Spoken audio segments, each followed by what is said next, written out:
semuanya? Siap. Kita mulai. Oke. Jadi hari ini kita masuk ke prinsipal daripada software engineering. Ya. Nah. Kita berikutnya. Miki. Next. Yo. Gitu. Oh iya. Chapter 4.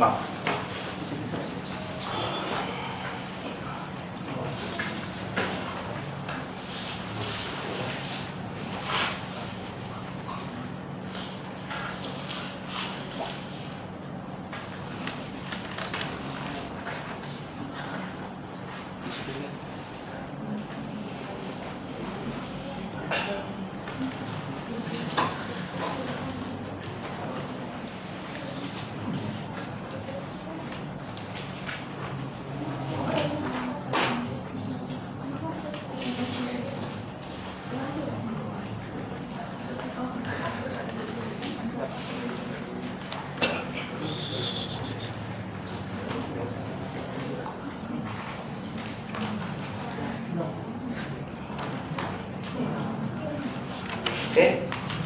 Nah, kalau kamu lihat kutipan ini, ya, dibilang bahwa umur software itu ilmu software, ya, termasuk dari desain atau cara pemrograman itu pada dasarnya hanya berumur 3,5 tahun. Tapi daripada itu akan keluar ilmunya, tidak relevan lagi. Ya. Jadi dulu ketika aku masih kuliah, aku masih menggunakan C++, Pascal, Visual Basic, Java. Sekarang walaupun itu masih digunakan, tidak serelevan seperti yang pas aku masuk kuliah. Ya. Lagi sekarang, dimana kita sekarang lebih banyak menggunakan AI daripada yang lain-lain sekarang. Ya. Karena sekarang arahnya ke AI sekarang. Ya. Jadi kalau begitu, apa gunanya kamu kuliah sekarang ini? Kamu kuliah sekarang, dulu sudah ada kuliah, ilmu kalian pada saat sudah tinggalan zaman. Ya. Jadi gimana? Nah, walaupun aku nggak lagi pakai Pascal, walaupun aku nggak lagi pakai C++ progresif, walaupun Java aku juga sudah mungkin kemampuan sudah kurang, tapi kalau aku disuruh bangun software lagi, ya bukannya nggak bisa, tapi mungkin perlu sedikit refresher gitu. Habis itu bisa nyambung lagi kuliah ini.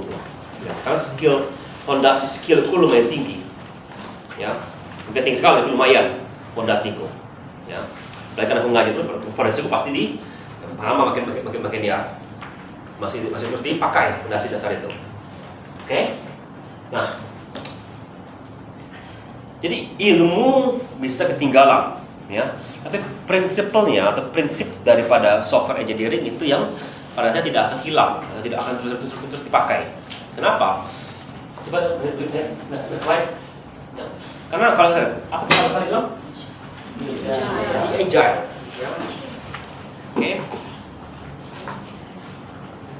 Apapun model yang ada, ya, apapun, ya, dasar dan kecepatan itu bisa dipakai untuk digunakan untuk membuat software yang lain.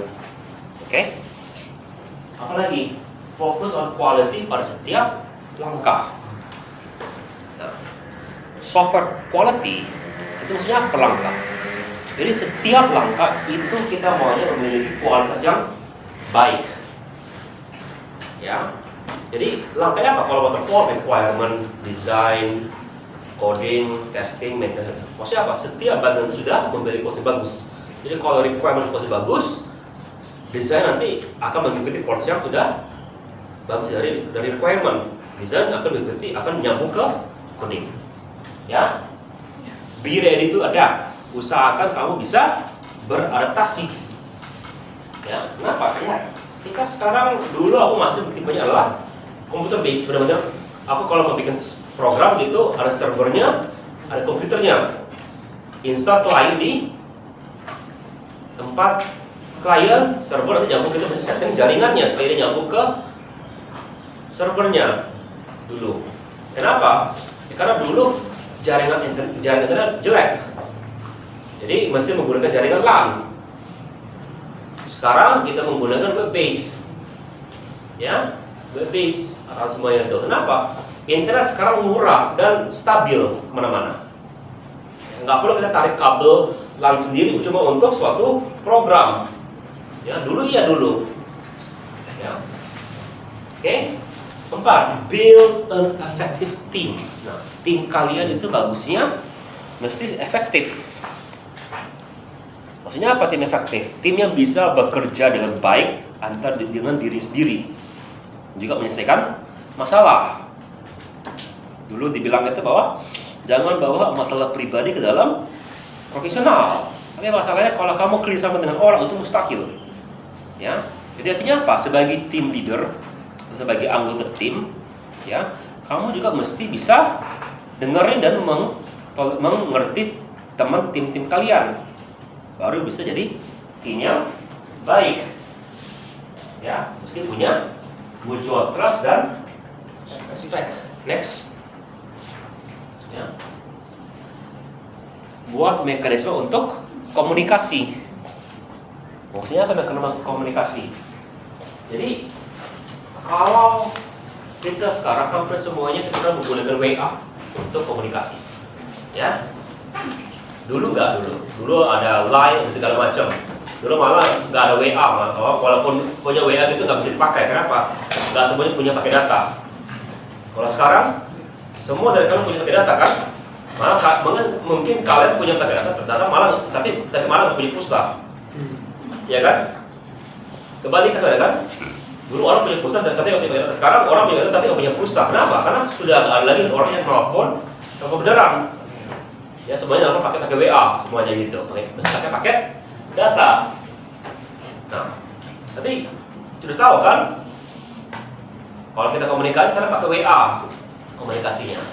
Bagaimana kalau teman kamu nggak punya WA, yang nggak bisa komunikasi?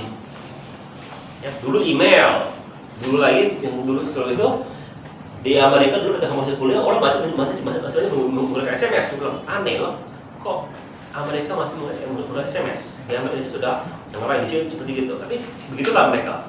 Nah, ada lagi yang ada masalah. Masalah adalah ada orang yang pakai Android, ada yang pakai Apple. Yang mereka banyak pakai Apple. Kalau kamu kirim SMS menggunakan Apple ke Android itu kadang-kadang nggak bisa muncul. Namanya blue button, green button gitu. Blue balloon, green balloon gitu. Jadi kalau kamu terima dia bilang, kok hanya ada balon biru, ada text box yang pada kutipan biru gitu. Artinya ada yang kirim pesan kamu dari Apple, tapi kamu nggak bisa baca, seperti gitu dulu. Ya, ini tahu dikirim gitu. Jadi sekarang sih sudah nggak lagi, tapi jadi itu pasti apa? Yang punya Apple dari komunikasi. Sekarang sudah jadi bagus. Ini maksudnya orang masih banyak menggunakan SMS-an di Amerika. Kenapa? Karena pakai mereka itu segini, call gratis, teks gratis, baru pakai data. Jadi orang sekarang masih menggunakan SMS. Sebanyak, terkadang. Ya, sekarang mungkin sudah lebih berubah lagi. Dulu di dunia bisnis masih punya BlackBerry. Kenapa? Karena masih menggunakan BlackBerry Messenger. Ya. Nah, gimana cara komunikasi yang baik? Ya mesti diberitahukan. Oke? Manage change. Kalau ada perubahan, kamu bisa mengikuti perubahan tersebut. Ya, bisa formal, bisa informal. Tapi masih ada mekanismenya. Oke? Lalu ketujuh, lots of things can go wrong. Ya, lots of things. Jadi kita harus tahu apa yang bisa terjadi kalau salah, kalau ada masalah. Contoh, tim kita, aku ketuanya, aku sakit, itu terjadi. Mesti bisa diatur itu supaya ada pengganti gitu, kita berjalan, ya. Oke. Lalu yang 8, create work products that provide value for others. Oke. Kalau ada kerjaan, pastikan punya nilai. Nah, ini yang di awal sekali di kelas yang awal tadi, minggu sebelumnya mereka sempat diskusi dengan saya gitu, karena soal uang segala macam gitu. Lagi sekarang, kamu tahu nggak berapa lama kamu kerja tugas kamu itu kalau satu kelompok? Sejam, 2 jam? Ada gitu? Ya. Pada dasarnya, aku minta kamu tuh bayar 20-40 ribu. Kalau kamu lihat kan berapa gaji per jam orang itu? berapa gaji per jam? Sini maksudnya di Indonesia gak ada budaya gitu. Di Amerika gaji mereka banyak yang per jam yang gaji buruh gitu. Ya. Jadi kalau aku nyuruh kamu kerja per jam kerjaan tugas ini, kamu ya tahu kamu pada saat itu mengeluarkan uang sekitar 20-40 ribu untuk kerjaan tugas ini. Ya. Oke. Sekarang pertanyaannya, ada manfaat nggak? Kalian belajar nggak pas cara bikin rapat itu dengan tugas ini? Belajar nggak? Punya nilai nggak buat kalian? Nilainya seharga itu nggak?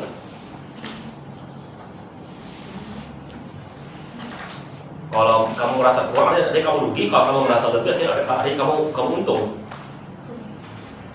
Jadi menurut kamu, ya, oke. Nanti kalau kamu lebih dewasa, kamu akan lebih menghargai waktu itu dari segi dan cara paling utama menghargai dari segi uang.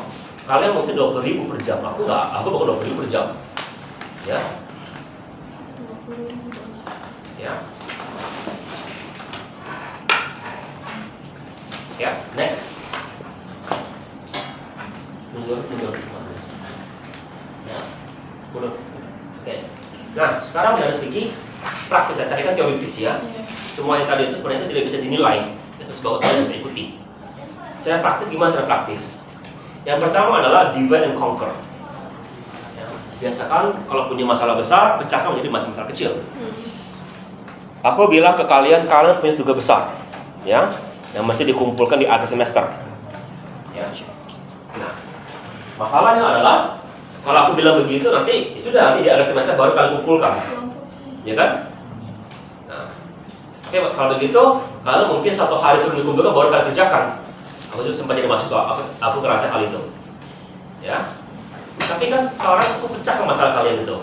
Ikut tugas tadi minggu ini, bikin ini minggu ini, bikin ini minggu ini. Pada saat ini kalian sudah di akhir semester. Apa yang kalian perlu lakukan? Jilid doang, ya, jilid doang, ya kan? Kumpulkan, jilid, udah beres.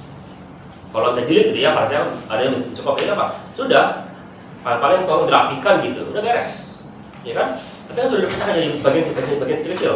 Kalau aku suruh tolong bikin itu, kalian nggak tahu mau mulai dari mana, ya kan? Ya, kita dipecahkan jadi kecil-kecil. Setiap kerjaan kalian itu di akhir sekalian itu tadi dari sekali sekarang dapat tugas, tapi di akhir sekali kalian bakal terasa tinggal ini dong, kita tinggal rapat untuk jilid gitu istilahnya, ya, lebih gampang. Nah, caranya kalau kita mencapai hal itu jadi bagian-bagian yang lebih kecil. Nah, nanti kalau kalian belajar dalam project, salah satu masalah adalah bagaimana caranya mencegah masalah itu menjadi bagian kecil. Kalau mungkin dapat bagaimana caranya, itu agak repot juga. Oke. Kedua, understand the use of abstraction. Abstraction, atau abstrak. Pernah lihat paper? Apa yang pertama kali itu? Abstrak. Lagi dari paper. Dari kalian, definisinya.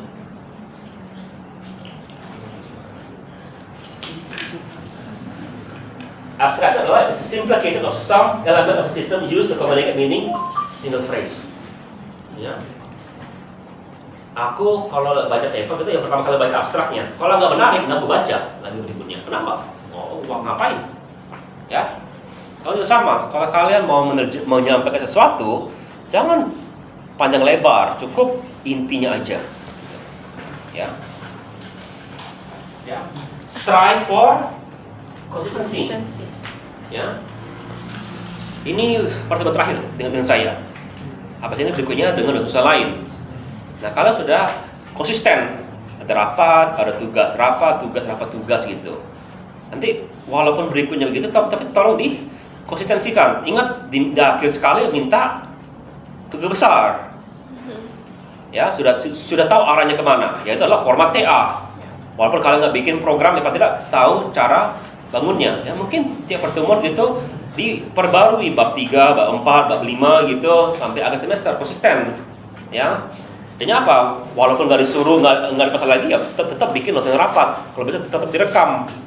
Tetap kalau kamu menganggap cara yang sudah aku suruh bagus, dan itu lakukan terus. Ya, jadi bukan cuma kelas saya. Kalau kamu ke kelas lain juga ada tugas seperti itu juga. Kalau kamu anggap itu cara bagus, kenapa nggak lanjutkan di kelas lain untuk tugas lain? Kalau kamu merasa aku ada cara salah, ya mungkin perbaiki sendiri. Kenapa? Ini kan saya kan hanya ngajar panduan ke kalian. Ya, hanya panduan, bukan hukum. Ya, kalau gaya itu sama di RPL begini, kalau nanti di Komlet mungkin mesti begini lebih bagus. Ya, bikin cara baru. Ya, sama kan dulu metode bikin software awalnya waterfall, kurang bagus, dibikin baru sama orang lain. Ya, kalau bagus kenapa nggak kamu kasih tahu orang lain gitu juga diikuti. Ya, oke, strive for organization. Jadi kalau sudah itu ya lakukan terus. Ya, fokus on transfer information, pay attention, analysis, design, conception, and testing interface. Jadi pay special attention. Jadi pastikan itu lebih ke design, conception, and design interface. Ya, next. Ya. Ya. Nah, bagusnya juga kita bikin dalam bentuk modular. Nah, ini yang berhubungan tadi dengan yang divide and conquer. Nah, kalau tadi kan memang lah, kamu bikin bab 1, bab 2, bab 3. Tapi bikin feasibility study baru bangun itu kan. Masih belum beres, bab 1 belum boleh bikin kan. Nah, itu nggak modular pada dasarnya. Maunya adalah kalaupun bab 1 belum beres, yang bisa bikin bab 2 atau bab 3. Jadi lebih loose constraint-nya gitu. Ya. Oke. Apalagi? Look for patterns. Nah, kalian sekarang aku nyuruh bikin sesuai format TA. Ya. Nanti pas kalian bikin TA kan sudah tahu kamu formatnya apa, sudah tahu kira-kira apa yang mau dibikin. Jadi polanya sudah hafal. Ya. Sama juga software. Kalau kamu sudah pernah bikin software, ada software yang mau dibikin, kalau mirip patternnya itu lebih gampang. Ada kadang software itu hanya perlu mengubah namanya doang. Tadi namanya perusahaan A, sekarang jadi perusahaan B gitu. Ya. Oke. 7. Ya. Ambil berbagai macam sudut pandang. Jadi maksudnya apa sudut pandang? Begini. Andai kata aku dapat project disuruh bangun software X gitu. Apa pertama kali dilakukan? Kalau tanya apa itu pertamanya? Apa?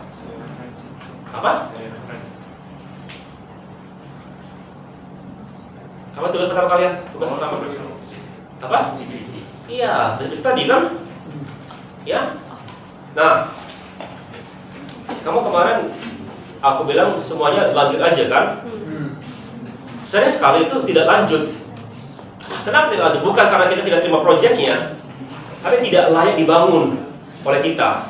Maksudnya apa? Andai kata proyek software X ini sudah dibikin oleh kelompok lain, ada yang dibikin oleh grup lain.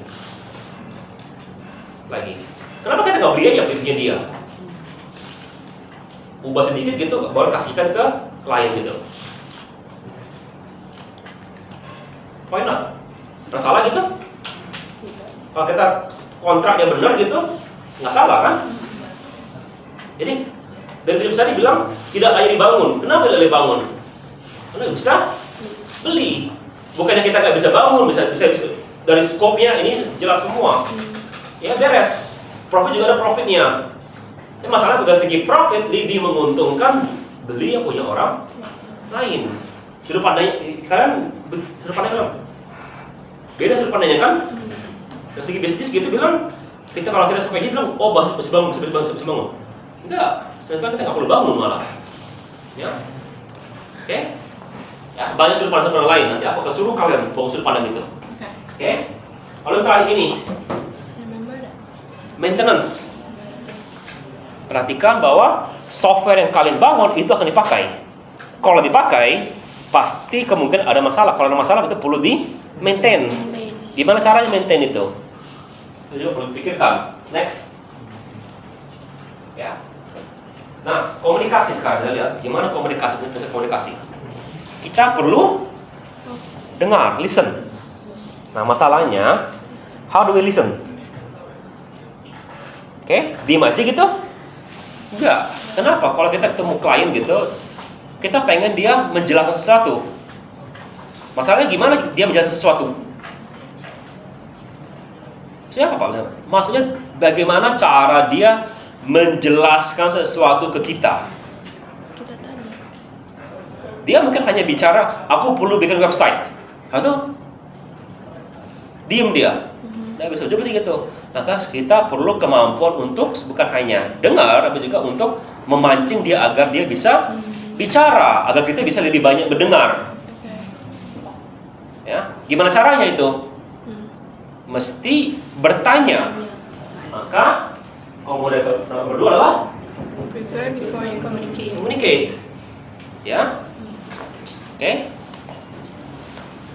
Gimana kamu mau bertanya kalau kamu sendiri nggak siap? Ya, nah ini bukan hanya itu, ya. Oke. Ya, spend time before you meet the others. Jadi kita maunya bertanya agar dia bisa bicara supaya kita bisa mendengar. Ya, jadi nggak semudah itu. Oke? Apalagi nomor 3. Nah, ketika kalau kita lagi komunikasi, pastikan minimal ada satu orang yang sifatnya adalah leader. Fasilitator. Yang ngapain? Keep them moving. Ini pasti order direction, manage any conflict that occur, and ensure principles are followed. Ya. Nah, perlu orang yang mimpin diskusi. Kadang-kadang ketemu klien itu bawa 2-3 orang. Mungkin yang bicara bukan atau satu orang yang bicara gitu. Tapi ada satu orang yang bicara. Jangan kita buang begini enggak gitu kan? Atau orang yang bicara. Dan jadi ngapain lagi ngikut? Mereka ikut atau mungkin bantu dari belakang, bantu gitu, tapi juga untuk punya sudut pandang yang lain. Kenapa? Karena aku fokus ke klien. Ya. Dia mungkin fokusnya lebih ke yang lain-lainnya, pasti bicara gitu. Ada yang tersirat sama itu yang dia bisa tangkap. Oke? Atau juga mungkin ngebantu dari segi dia lagi bicara gitu, si ini mulai merancang interface yang diminta oleh klien. Aku kan bicara dengan klien, kan dengar gitu kan. Si ini mulai dengar, dia mulai merancang. Jadi ketika itu pulang, ini Pak, ini. Nah, lebih bagus gitu. Ya. Apalagi, face to face communication is the best. Ya. Kita mungkin ada Zoom sekarang, tapi aku sendiri ketika kita kemarin Covid, walaupun gampang ngajarnya, ada yang gak enak seperti gitu. Ya. Salah satu alasan aku balik ke Indonesia adalah supaya aku punya interaksi dengan manusia. Ya, ketika aku di Amerika, aku mungkin hanya 2 jam dalam 2 minggu bicara dengan orang. Kenapa? Kalau enggak, aku di rumah aja kerja terus dari offsite gitu tipenya. Dulu sudah bisa gitu, ya. Jadi nggak pernah bicara lama-lama, mulai stres juga. Oke, kita manusia sosial. Ya. Nah, kalau kamu pengen bicara, kita kadang-kadang bisa menangkap hal yang tersirat dalam komunikasi yang tidak bisa ditangkap ketika kita Zoom meeting. Ya. Nah, karena perlu itu. Oke, next. Ya. Take note And document decision. Jadi ambil bagusnya menggunakan kertas sama pena. Ya, pensil gitu. Karena itu masih bisa bagus. Kenapa? Bagus nggak pakai laptop? Bagus pakai laptop. Tapi menurut saya tuh kadang-kadang itu jadi masalah. Kenapa? Kalau kamu bicara laptop, ini ada layar kan? Nah, itu kadang-kadang itu bisa dianggap sebagai barrier. Yes. Ya, walaupun kecil gitu barrier kita, itu kadang-kadang bisa dianggap sebagai barrier. Nah, makanya kadang-kadang itu pakai tim kita belakang itu, dia pakai laptop ya gitu. Kita lebih ke kertas sama pena gitu, bicara gitu, interaksi. Ya. Itu skill dunia bisnis gitu kan. Jadi kalau maksudnya tuh bicara dari YouTube banyak yang seperti gitu. Itu menurut saya. Menurut orang lain mungkin pakai laptop atau sekarang tablet atau seperti gitu, atau HP. Tapi ya beda lagi, terserah kalian gitu ya. Cuma sekedar contoh aja. Apalagi strive for collaboration. Kalau kita bisa kolaborasi dengan ininya, ya. Sering sekali kadang-kadang kita tuh mesti bertukar ilmu gitu supaya bisa kolaborasi. Ya. Stay focus and moderate discussion. Nah, kemarin kalau kalian rapat, kalian bikin nggak poinnya? Kita mau bikin bab 1, bab 2, bab 3 gitu contohnya. Nah pas rapat ya, kalau lagi bicara bab 1 jangan lompat ke bab 2. Ya. Ya, kalau sudah masuk ke bab 3 juga jangan mundur lagi ke bab 1. Coba kalau sudah beres gitu baru kita cek lagi, baru kita mundur lagi. Jadi terarah gitunya. Apa kalian? Ya, modular. Ya. Nomor 8. If something is unclear, draw it. Itu kalau mungkin yang tugas dari teman-teman kita. Kita mungkin bisa gambar, tapi mereka yang teman kita ini mungkin bisa gambarkan lebih cepat. Kenapa? Karena kita kan ngarah ke klien kita bicarakan. Ya, mungkin dia bisa gambarkan di belakang sama kita. Oh, sering. Saudara, ya ini gambarnya gini, bagus itu. Ya. Lalu yang 9. Boleh ini. Once you agree something, move on. If you don't agree something, move on juga. Kalau nggak jelas juga, move on. Kalau itu maksudnya apa ini? Jadi begini, kalau kamu sudah setuju dengan orang, jangan mungkin lagi udah beres gitu. Kalau kamu nggak setuju juga, Udah. lewatin juga langkah itu. Sama juga kalau kamu tidak setuju juga lewatin dulu. Kenapa? Ingat, waktu kita terbatas. Ya, jangan terpaku satu bagian. Kalau bisa juga memang begitu. Kenapa? Pada dasarnya sekali pertemuan itu tidak bisa menyelesaikan semua masalah. Jadi kalau begitu selesaikan yang bisa, yang tidak belum bisa bawa pulang. Lalu kita diskusi lagi dengan tim kita atau diri sendiri, pikirkan lagi, baru kita selesaikan masalah kita. Karena kadang-kadang kemampuan otak manusia tidak bisa mendapatkan ide pada saat itu juga. Jadi gimana? Ya pulang kita pikirkan lagi, mungkin kirim lagi untuk ketemu lagi tuh, kirim sedikit pertanyaan gitu. Ini Pak, ini gimana gitu, lagi. Ya, biasakan untuk bisa melanjutkan diskusi seperti itu. Nah, tapi yang penting bagus ini penting nih. Jadi ada contoh, ada negara A dan negara B. Negara A jual jeruk ke negara B, B jual duku ke negara A gitu. Ya, sederhana kan? Ya, lalu mungkin ada sedikit masalah di perbatasannya. Apa A sama B mau perang gitu? Biasanya yang punya hubungan dagang gitu, biasanya mereka jarang sekali mau perang. Kenapa? Kalau mereka perang, bisnis jeruk hilang, duku juga hilang.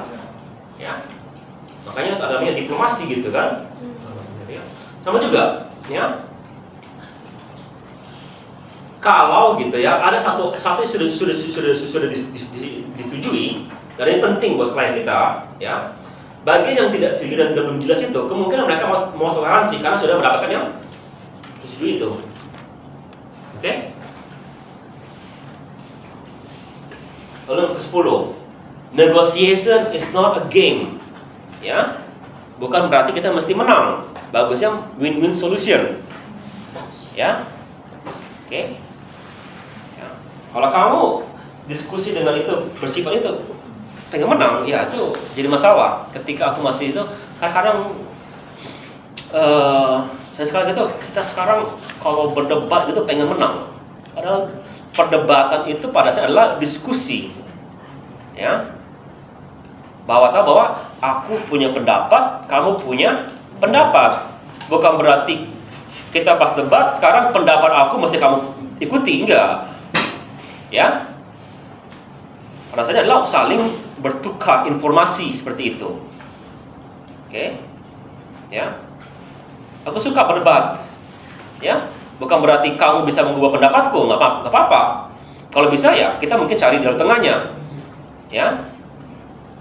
Dan juga bukan berarti kalau aku tidak bisa mengubah pikiranmu, aku kalah, enggak, kan? Kita masih bisa kerjasama kan, walaupun beda pendapat, ya. Oke, next, ya. Oke, sekarang kita masuk ke planning principles. Planning principles. Yang pertama sekali adalah kita mesti mengerti apa yang kita mau kerjakan, apa skopnya. Ya. Misalnya sekali, kalau kita lihat sini, kita mau bangun software untuk ini. Oke. Misalnya sekali, skop kita terlalu narrow. Kenapa? Begini. Kadang-kadang tujuan daripada klien bukan softwarenya, ya, tapi kegunaan software itu. Jadi apa kegunaan klien? Biasanya kalau mereka beli sesuatu supaya dia mendapatkan untung. Gimana caranya kita mendapatkan oke, kita mau bangun ini kenapa? Karena klien minta supaya dia lebih untung dengan ada software itu. Itu yang lebih benar daripada hanya bilang aku mau bikin software ini. Itu kadang-kadang jadi masalah. Kita hanya mau dari segi komputer engineeringnya, hanya software gitu keluarannya. Padahal keluaran daripada project pasti adalah menguntungkan. Kita mulai dari segi uangnya itu. Oke. Nah untuk sekarang, oke lah kita boleh narrow saat ini. Ya, tapi kalau kamu pikir ke depannya, coba pikirkan. Apa tujuannya sih orang bangun software itu? Apa scope-nya yang besarnya? Oke. Makanya untuk itu kita mesti involve customer, karena mereka yang lebih ngerti skop besarnya. Pertama kalau kita lagi merencanakan sesuatu, mereka lebih ngerti hal-hal seperti gitu. Ya, recognize planning is iteratif. Siapa iteratif? Jadi begini. Contoh kita menggunakan waterfall lagi contohnya. Ya, pertama apa pertama? Requirement minggu pertama. Yang kedua, design minggu kedua. Ketiga, coding minggu ketiga. Tesnya minggu keempat gitu. Nah ketika itu oke lah, jadi gitu planning kita. Di hari pertama kita masuk ke requirement, langsung planning itu diubah. Kenapa? Sekarang kita mesti bikin hari pertama kita ketemu klien, hari kedua kita bahas pembicaraan klien, hari ketiga kita bikin dokumennya, hari keempat kita serahkan ke klien, hari kelima kita terima feedback klien. Nah, setelah itu masih lanjut nggak gitu? Mungkin masih lanjut. Jadi minggu yang kita jadwalkan minggu kedua sudah desain, kemungkinan bakal pindah molor lagi. Tapi dia iteratif pada yang detailnya itu bakal iteratif. Ya, next apa? Ya. Lalu keempat, estimate based on what you know. Jadi kalau kita nggak planning, pastikan kamu ngerti apa yang kamu mau planning tersebut. Ya. Oh, bangun software coding hanya seminggu. Kamu ngerti nggak kalau coding itu nggak akan seminggu selesai? Ya, karena kadang-kadang kita anggap pengennya langit, padahal nggak bisa begitu. Nah, kamu udah ngerti, jadi pastikan yang kamu rencanakan, kamu ngerti bahwa itu bisa terjadi atau tidak. Ya, next. Ya, consider risk. Kalau ada yang salah, Moore's Law mengatakan, if something will happen, it will happen at the worst possible moment. Kadang-kadang kalau pikir itu kamu lagi sial, enggak juga. Ya, jawabannya adalah kamu lagi kena hukum probabilitas. Kenapa? Kalau sepertinya aku mau ke meeting, ya, lalu kecelakaan di jalan, ya, itu lagi sial atau lagi ini? Karena begini, kalau diam di rumah bakal kecelakaan aja di jalan. Enggak, ketika kamu jalan keluar itu sudah kena resiko bakal kecelakaan di jalan otomatis. Ya, jadi setiap kali kamu keluar, kapanpun kamu keluar itu sudah kena resiko. Nah, terutama kalau kamu lagi mau meeting buru-buru, lambat gitu, lebih tinggi lagi resikonya. Jadi pertanyaannya lagi sial atau kena hukum probabilitas? Karena probabilitas lebih besarnya itu. Yang tadi kemungkinan kena kecelakaan kalau jalan nyantai 1/1 juta. Kalau buru-buru jadi 1/100.000 ya. Jadi tinggi 10% kali lipat. Ya, dan jangan kamu anggap itu seperti orang lempar dadu, enggak. Ya. Banyak faktor-faktor lain yang bisa terjadi. Jadi pastikan kalau ada, jadi sudah tahu gitu. Kenapa rektor sakit gitu? Ya, siapa yang menggantikan dia? Iya, tapi kan wakilnya ada 4 kan? Siapa yang menggantikannya? Sudah direncanakan. Kalau kondisinya ini ya WR1, kalau kondisi ini ya WR2. Makanya dia punya 4 kan? Ya. Oke, ada rencananya. Ya. Jadi kalau kita high probability mesti punya kondisi yang necessary. Oke, kenapa kita punya wakil presiden? Karena presiden kemungkinan sakit atau mati gitu. Kita perlu wakil presiden. Sederhana kan? Makanya direncanakan. Walaupun kapan terakhir kali kita perlu wakil presiden? Presiden sakit. Aku belum pernah dengar. Ya. Oke, tapi di Amerika sudah berapa kali seperti gitu. Oke? Apalagi? Be realistic. Ya, dalam perencanaan jangan kamu anggap orang kerja selalu full 5 hari seminggu dari ininya. Enggak, dia kerja rata-rata nyantai kerja malam sering itu. Oke? Kerja masuk jam 8 pulang jam 5 gitu. Ya, ada job gitu kan, ada orang baru masuk kerja gitu. Dia tidak ngopi, tidak baca koran gitu. Lalu bilang sama bosnya, oke, terima kasih sudah kamu sudah terima. Oke, kamu masuk jam 9 aja, masuk jam 8. Kenapa katanya? Kok aku yang dapat masuk lebih terakhir gitu? Oh, kami jam 8 sampai jam 9 minum kopi sama baca koran, ngobrol. Kamu kan nggak lakukan itu ya? Jadi gitu, itu joke aja gitu ya. Oke? Jadi be realistic. Jangan kamu anggap oh padat gitu ya, bakal 5 hari ini 5 hari mesti siap. Bagaimana kalau ada yang sakit? Ya. Kemungkinan sakit itu kemungkinan. Ya. Oke. I just gonna actually define the plan. Nah, tadi kan aku bilang kan awal tadi kita bikin requirement, lalu dipecahkan menjadi pelan-pelan gitu. Sama juga. Jadi itu maksudnya dibikin lebih spesifik planning kalian ketika kalian mulai masuk ke bagian tersebut. Awalnya mungkin umum. Ketika kamu sudah masuk ke saat itu, planningnya dibikin lebih spesifik. Granularity. Kenapa? Karena kamu sekarang sudah lebih ngerti apa yang akan dikerjakan. Di awal kan di awal sekali dia masih umum sekali. Oke? Ya, lalu define how you are to ensure quality. Gimana cara kamu ensure quality? Yang mulai dari awal sudah dijelaskan, testing mesti begini, maintenance mesti begini. Di awal sudah mulai diperhatikan. Ya, lalu juga describe how you intend to accommodate change. Bagaimana kamu bisa melakukan perubahan? Oke? Lalu apa? Track plan frequently and make adjustment as required. Ya. Kita mesti tahu kita sekarang di bagian mana requirement kita. Oh, tadi kan maksudnya dibilang di hari kelima ternyata ada perubahan. Ya sudah, kita mesti lanjut ke minggu kedua gitu untuk lanjutkan. Tapi kan minggu kedua tadi kan digunakan untuk desain. Ya. Itu dicatat itu sudah ada perubahan. Bahwa kita tahu sekarang bahwa kita ada yang terlambat gitu, sudah mulai terlambat. Ya.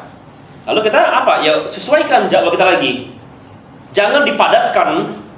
Ya, kalau dipadatkan masalah mungkin bisa kacau, tapi diadaptasi begitu. Karena kita yang bisa kita berubah gitu tadi gitu, ya. Oke? Makanya kalau kita menjadwalkan sesuatu biasanya nggak pernah itu jadwal keras. Maksudnya apa? Kalau realistiknya software itu bikin 1 minggu, itu dijadwalkan 2 minggu. Ya. Kenapa?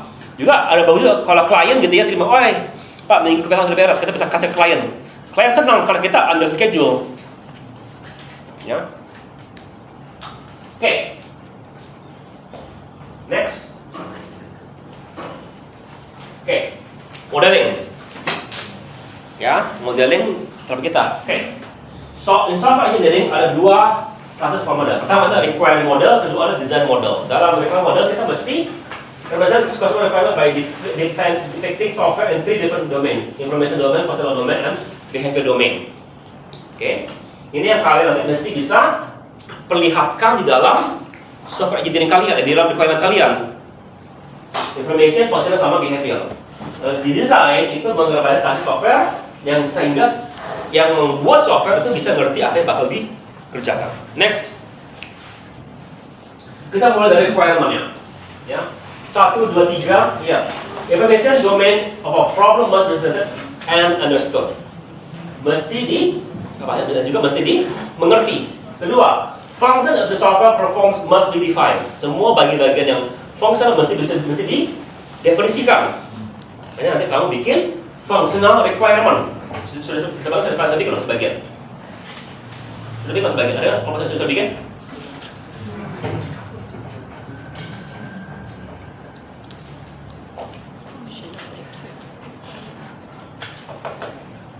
Oke. Behavior of the software as a solution must be represented. Ya. Masih juga dijelaskan bagaimana behaviornya. Jadi contohnya dia mesti jalan di atas Windows. Gimana sifatnya di Windows tersebut? Di web gitu. Jelaskan. Ya. The model that decrypts information behavior must be partitioned into a manner and cover detailed layer and fashion. Maksudnya apa? Itu begini. Contoh, sistem mesti bisa login. Satu kan, harus ada duanya di bawah sini. Nah, itu mesti dipecah-pecah. Jangan dia satu bagian. Lalu layer apa layernya? Dibikin lebih detail. User mesti bisa mengetikkan username dan password. 1, 2, 2. User bisa kalau diklik tombol login, kalau username-nya sama bisa masuk ke halaman berikutnya. 1, 2, 3. Kalau usernya intinya beda, dia tidak bisa masuk. 1, 2, 4. Hanya dengan mengetahui username dia bisa masuk ke tipe user yang berbeda-beda. Jadi kalau usernya user admin, nggak perlu pilih admin gitu, otomatis gitu. Dapat aplikasi admin. Contoh yang lain gitu. Ya, tapi dibikin layer approach. Jadi ini besarnya, ininya mungkin satu masih kurang. Satu gitu dibikin lagi. Bahwa mesti bisa teks, mesti keyboard bisa masukin username. 1, 2, 2. Touch screen juga bisa masukin username-nya. Kenapa? Karena kadang-kadang nggak bisa. Gitu ya, di testing gitu. Itu langkah-langkah testing. Jadi bagian-bagian ini merupakan bagian-bagian daripada testing kalian bahasanya. Nanti coba, bisa nggak gitu. Ya, itu test case gitu kan. Ya. Ya, analysis steps should move from satu terhadap jadi ke implementation. Tadi nanti aku nyuruh kalian bikin ini. Ini analisisnya nanti. Maksudnya apa? Ini sudut pandang user view. Ini kamu jelaskan contoh contoh lagi nih. Contoh adalah kalian daftar mata kuliah. Kalau user ya kan, maka user bilang si mahasiswa mesti bisa masukin login sama password. Mahasiswa mesti bisa milih mata kuliah. Mahasiswa mesti bisa ACC ininya, mata kuliahnya. Baru satu dosen mesti ini. Admin mesti bisa menambahkan kelas seperti itu. Ya, itu analisisnya. Baru setelah itu bikin requirement-nya dari situ. Ya, sama juga sistem mesti jalan di atas Windows, mesti bisa diakses dari internet, bisa minimal apa gitu intinya. Oke? Baru satu tambahkan lagi di sini yang non fungsionalnya situ, constraint-nya. Tapi bikin dulu analisisnya. Ya. Yang mana yang masuk di proposal? Hanya ini dong. Yang 1, 2, 3, bukan satu ya. Hanya yang besarnya dulu yang masuk ke dalam proposal kalian. Ini buat siapa dokumentasinya? Nanti kamu lihat contohnya. Ya, next. Ya. Nah, design modeling, design should be traceable ke requirement. Nah, maksudnya apa requirement? Jadi begini. Contoh aku punya requirement 1, requirement 2, requirement 3, requirement 4. Makanya biasanya requirement itu ditulis dalam bentuk angka. Oke? Lalu sini ada desainnya nggak? Ada desainnya. Ada desain A, B, C, D. Sekarang requirement 1 ada nggak desainnya? Oh ada, di A. Requirement 2 ada nggak? Ada di B. Lalu requirement 3 ada nggak? Oh nggak ada. Artinya kamu punya masalah, nggak punya desain. Atau lebih begini, kamu punya desain tapi nggak punya requirement. Ya? Nah kalau gitu artinya apa? Artinya requirement kamu salah atau desain kamu kurang. Ya?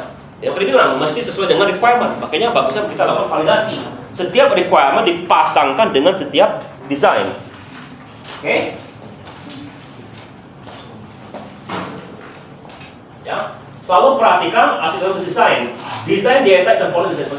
User defined design should be tuned and it's using it. However, in every case, to stress the ease of use. Perhatikan ini, apa?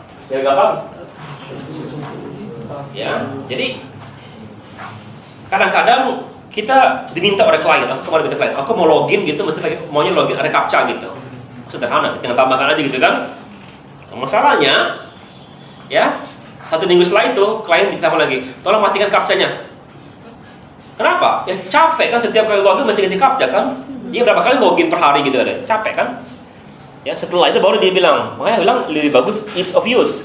Kita menghilangkan keamanan dengan mengutamakan kenyamanan. Oke? Ya.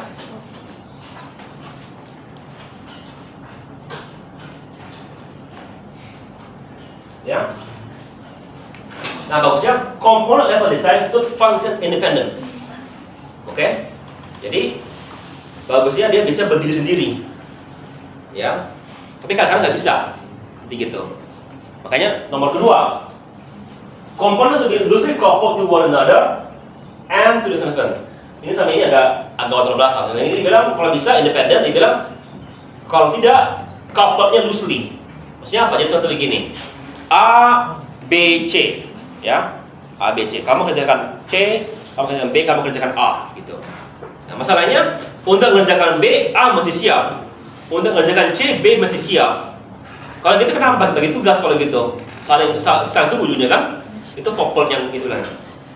Apalagi masalah kalau tiba-tiba A rusak, maka B sama C tidak jalan-jalan kan? Ya. Tapi kalau lebih bagus. Maksudnya apa? Bikin itu salah satu skill dasar, skill yang agak tinggi untuk memecahkan masalah jadi seperti gitu. Ya. Desain bagusnya gampang dimengerti. Ya, gampang dimengerti. Jadi masalah itu karena kadang-kadang kita pengennya adalah menggunakan desain terbaru, terbagus gitu, ya. Tapi masalahnya itu baru keluar bulan lalu. Tim kita belum pernah lihat. Jadi lebih penting yang gampang dimengerti daripada yang cantik sekali gitu artinya. Oke? Ya. Desain juga sebenarnya mesti tipenya iteration. Jadi kita juga bangunnya secara bertahap desain tersebut. Nah ini kadang-kadang yang tidak bisa dipraktekkan secara waterfall. Kenapa waterfall?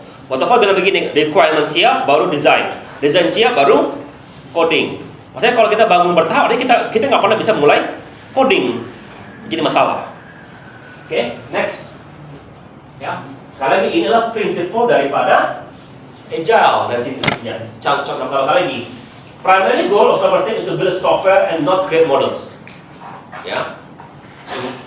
Kalau kita bicara darah software engineering, masalahnya kan kalian adalah software ini kelasnya. Kalian bukan bikin software, tapi benar-benar bangun modelnya di benarnya. Tugas kalian asal ini. Oke. Travel light. Jangan create terlalu banyak model. Strive to produce models simple and spread problem of software. Build model in a way that makes amenable change. Bangun model yang bisa gampang lakukan perubahan. Ya. Adapt the models you develop through system at hand. Try to build visual models, but forget about building project models. Jadi apa? Bagusnya kita bangun suatu model yang bisa digunakan. Jangan bikin model yang sempurna. Ya.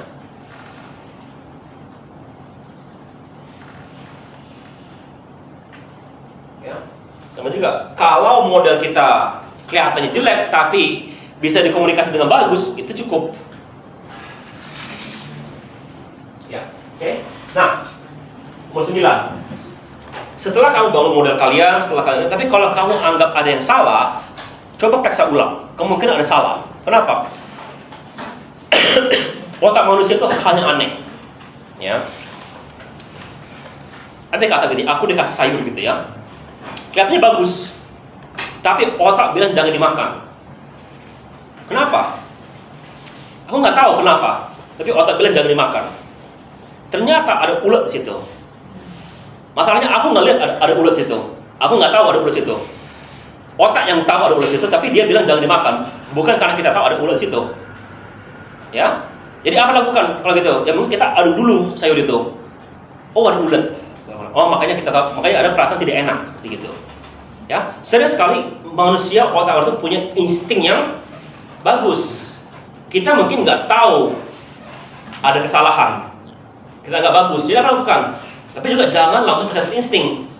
Jadi apa lakukan? Periksa ulang, cek lagi. Kok masa saya dengan tim gitu? Bilang aja, ini sudah beres, sudah berjalan, tapi rasanya ada yang salah gitu. Coba cek lagi dong. Kenapa? Mungkin aku yang salah gitu. Ya, kenapa? Karena kita tidak bisa percaya terhadap diri sendiri, mesti suruh orang lain yang cek lagi. Ya, saya bilang, jika ada insting kamu bilang ada salah, bukan yang langsung percaya, tapi coba periksa ulang atau minta second opinion gitu. Ya, orang yang terlalu percaya itu orang yang gambling. Kalau logik adalah ada salah, kita merasa ada salah, kita periksa ulang. Ya.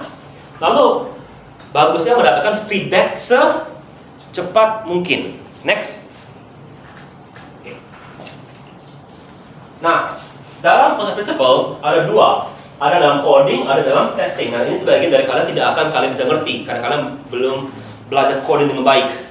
Ya. Alasannya, coding principle concept are closely aligned with programming style, programming language, and programming methods. Nah, ini kadang-kadang kalau kamu di tempat-tempat, berarti kamu mau software house. Salah satu yang pertama kali disuruh adalah kamu di training ulang terhadap training ulang. Oh, contohnya aku training ulang Java gitu. Kenapa? Ya, kenapa training ulang Java? Ya, padahal aku sudah dari Java. Apa training ulangnya? Itu di training ulang supaya programming methods-nya dan programming style-nya itu sesuai dengan proses tersebut. Contohnya apa? Mungkin penamaan variabelnya, ya, penamaan fungsinya, penulisan dokumentasinya. Itu mungkin itu kita sudah diajarkan, tapi cara kita digunakan adalah beda-beda. Contohnya karena kalian sering sekali masih menggunakan x, y, z sebagai variabel. Padahal kalau di program nggak boleh gitu. Ya, lalu nama variabel kalau menurut aku semua nama variabel mesti dimulai dengan huruf besar. Ada yang enggak seperti gitu contohnya. Ya. Oke. Kalau penggunaan tipe data gitu juga perhatikan. Ya. Oke. Iya, di training Java tapi training Java kok hanya suruh sistem atau free learn. Apa bedanya? Mungkin bedanya kita mungkin di awalnya selalu mulai dengan komen gitu. Ya, cara komen tanggal sekian gitu. Oke? That's a different concept. Lead to design test that systematically uncover different classes error. Jadi makanya kita pengen cari error. Next. Nah, perhatikan ini. Sebelum kamu mulai coding bahasa coding kalian, ya, ada yang perhatikan. Pertama adalah pastikan kamu ngerti apa yang kamu mau coding. Ya, serius sekali. Kita mau bilang aku mau bikin segitiga gitu, tapi bukan itu aja. Jelaskan kenapa mau bikin segitiga. Segitiga berapa? Input, output, ini keluarnya apa? Jelas. Ya. Alasan basic design principle. Pick language that meets the needs of software and build software which will operate. Select element that provides tools necessary. Create a set of unit tests that will apply. Yang perhatikan dua ini. Ini maksudnya apa perhatiannya? Pada saya lah cari yang sesuai kebutuhan. Keep it easy. Gunakan tools yang sudah ada kalau ada. Ya kalau nggak perlu, ngapain kita bangun tools baru? Oke? Lalu final bikin testing dokumen. Apa tesnya? Supaya bisa langsung dites ketika kamu coding. Next. Ya. Nah, yang sini sampai nomor sini itu mungkin kamu nggak gitu ngerti. Yang mulai aja. Pertama lah, constrain your algorithm by following the structure programming method. Consider the use of pair programming. So the structure unit is design. Understood as a correct interface. Keep universal logic as simple as possible. Create the loops in a way that makes them easier testable.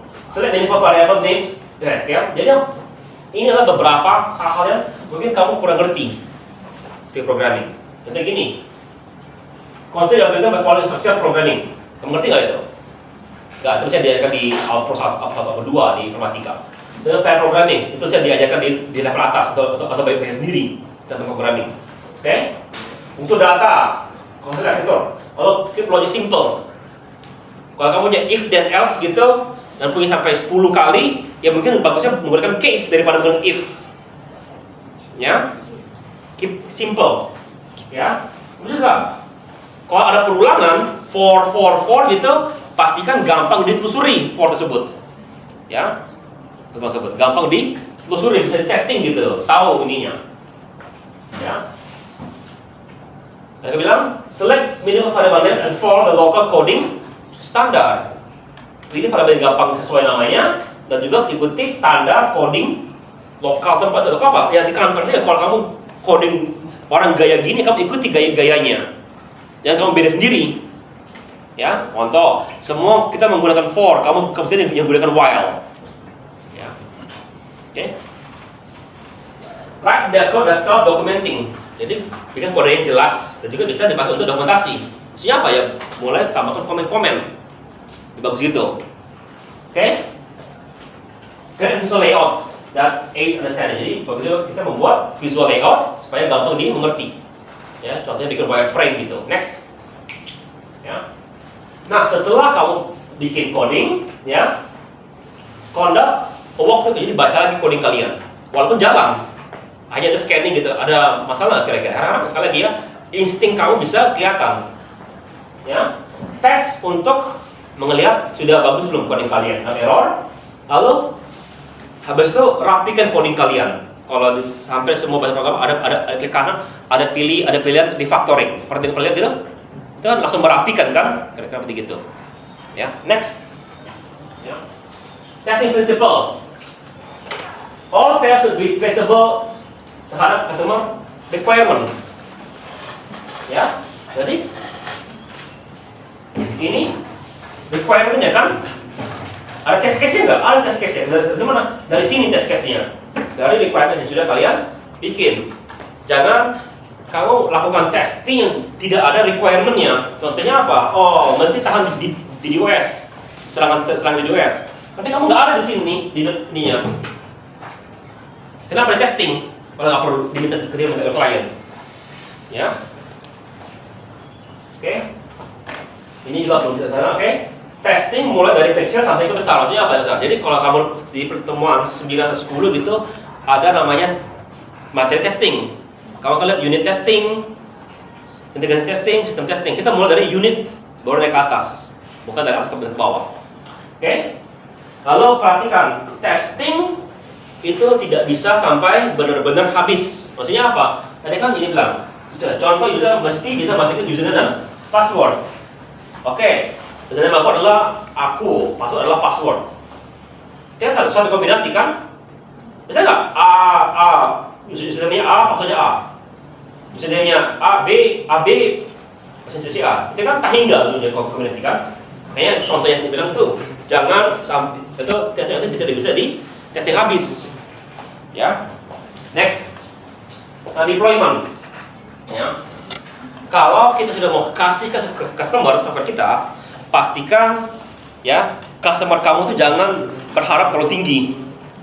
Ya, bikin harapan sesuai yang kita bisa kirimkan atau paling tidak sedikit lebih di bawah yang bisa kita kirimkan, sehingga kalau kalian dapat dia lebih bagus dari yang dipikirkan, maka dia lebih senang. Kedua, ya, yang sebelum kamu kirimkan pastikan sudah dikompilasi juga sudah di testing. Ya. Ketiga, sebelum kamu kirim pastikan kamu sudah menyiapkan cara agar itu bisa di maintain.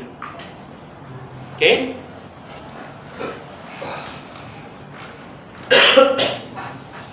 Keempat, pastikan juga ada dokumentasi terhadap pengguna user.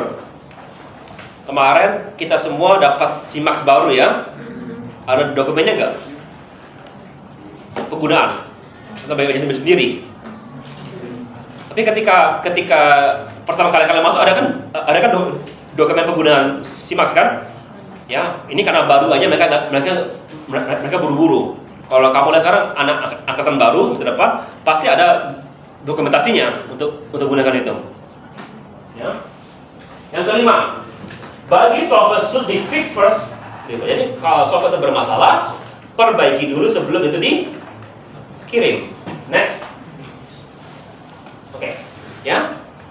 Jadi itu akhir materi kita masuk sedikit requirement. Next. Ya. Nah, requirement kalau kita benar-benar mau detail sekali, ini kita masuk sini. Ya. Ada tipe exception, election, elaboration sama negotiation. Exception adalah based on the problem, people want solution, nature and thing. Next. Ya. Lalu ada specification, analysis sama requirement management. Next. Ya. Nah, exception lagi nih. Siapa stakeholder-nya? Itu sudah kamu kerjakan di feasibility study. Ya. Lalu kita juga perlu buatkan preview. Ini aku suruh kalian. Berapa pertanyaan? Siapa yang bertanya ini? Apa solusinya? Apa benefitnya? Itu ada source of solution yang bisa dicapai. Next. Ya, oke. Coba buka bab 5, chapter 5 di slide sebelumnya.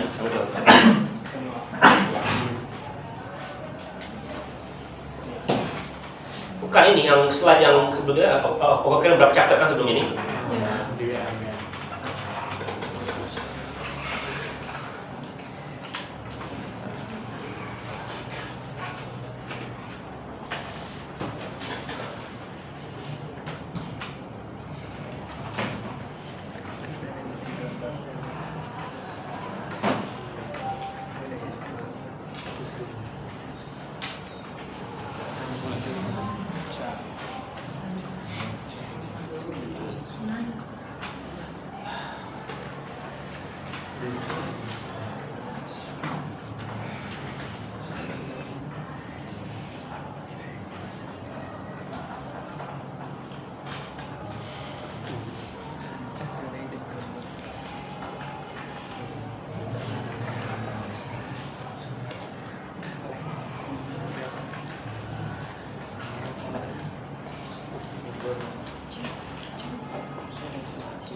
Jangan diteruskan. Ini bisa diletakkan di dalam. Jangan diteruskan. Kau kirimkan, kau kirimkan. Bagikan. Bagikan.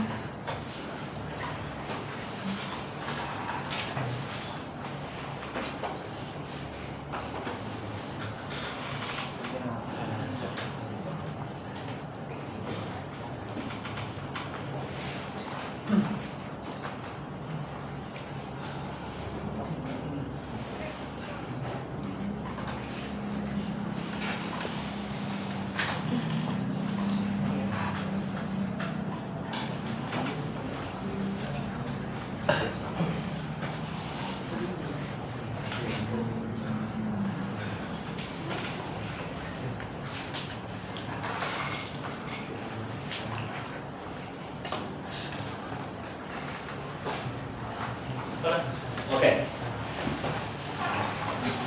Mundur. Ya oke, maju lagi. Oke. Mundur. Maju. Oke, maju. Oke. Kenapa kita perlu dokumentasi? Kalian penting. Pertama adalah visibility. Ya. Itu support.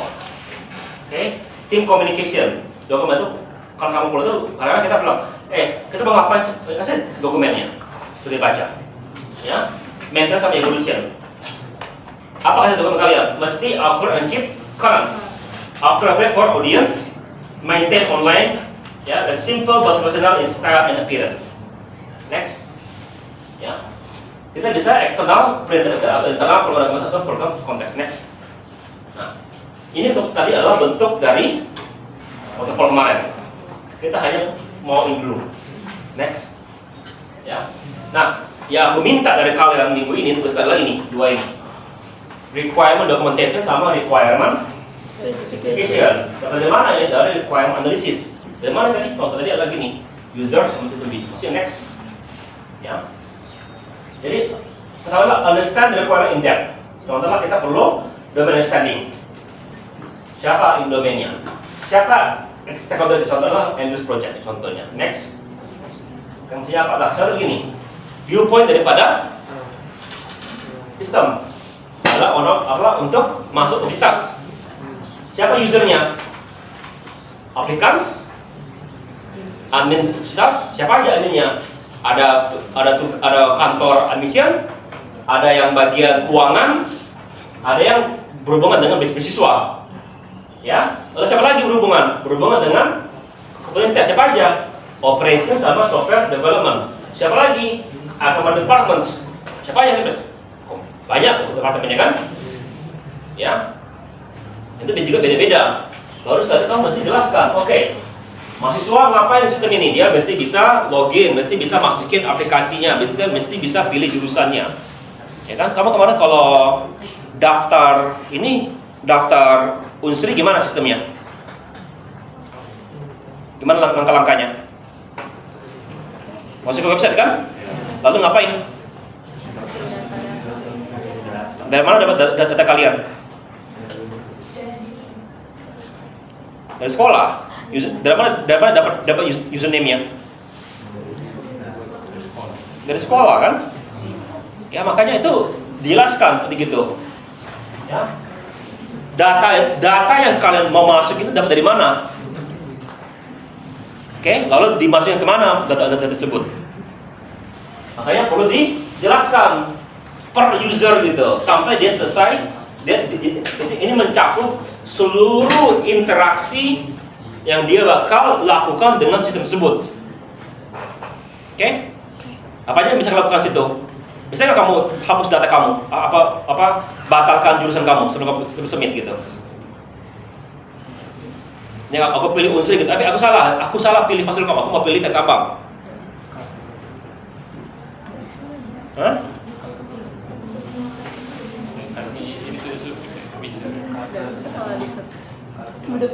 Oh nggak tahu. Ya gimana kalian? Jadi coba sekarang pikirkan, ya. Kamu sebagai mahasiswa sudah pernah ngerasain melakukan ini, ya. Sekarang apa yang dilakukan oleh ini? Kantor ininya atau adminnya. Kira-kira apa yang dia lakukan? Lalu ini siapa? Bagian keuangannya. Dia ngapain? Lalu yang beasiswa ngapain beasiswa? Kantor yang menggunakan ini. Lalu sistemnya. Nah, makanya di feasibility study aku nyuruh kalian deteksi semua usernya sama stakeholder. Sekarang diapakan itu?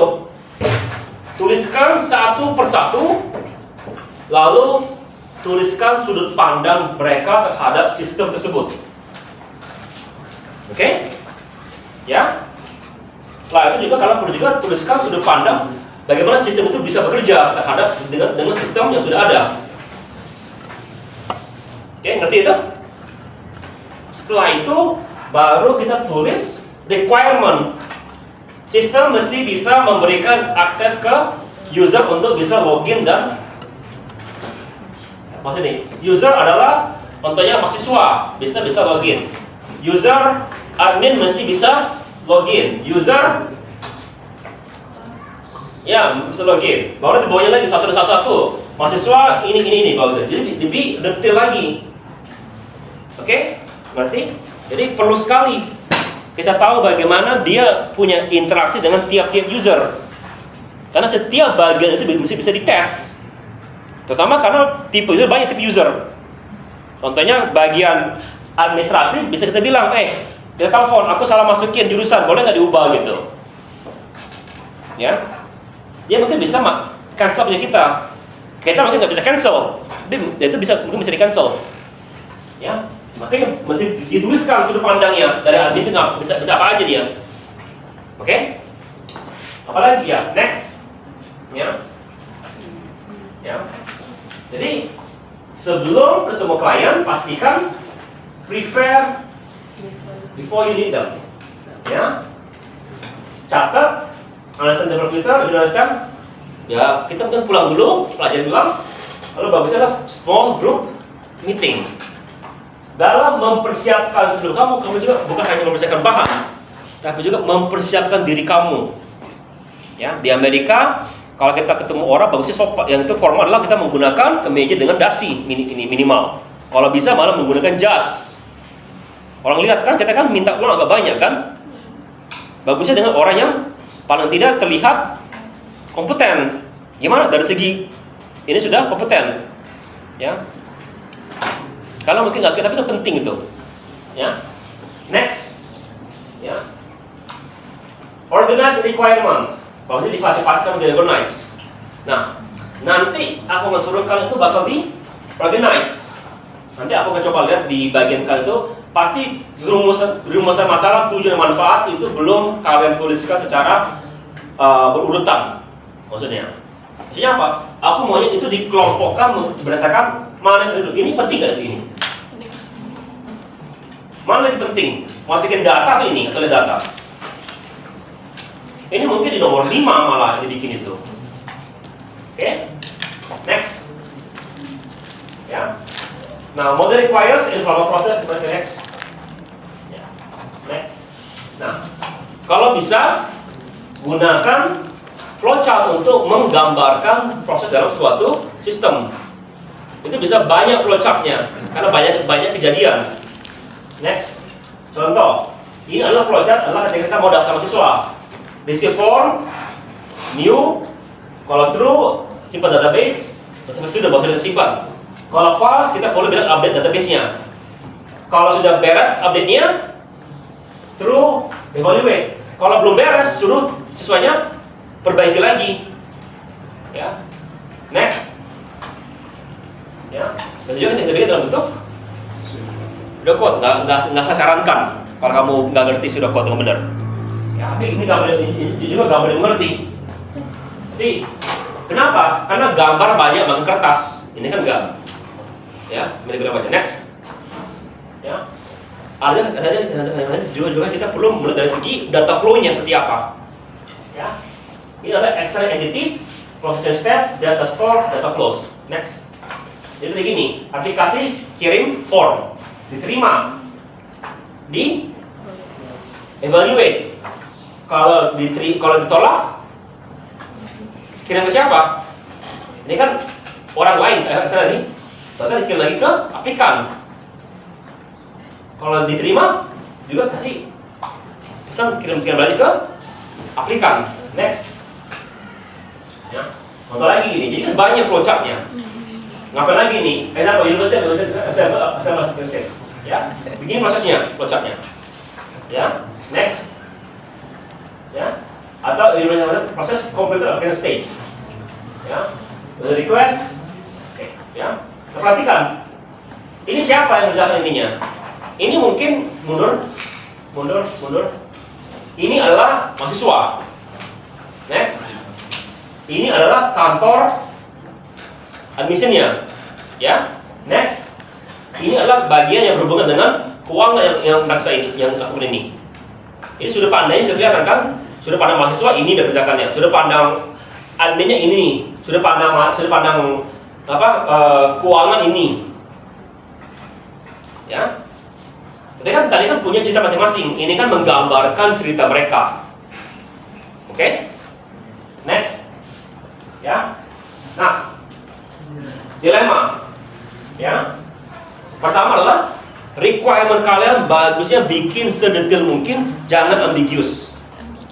Ya, jangan gunakan kata bisa, dapat, mesti harus, mesti gunakan kata-kata yang keras.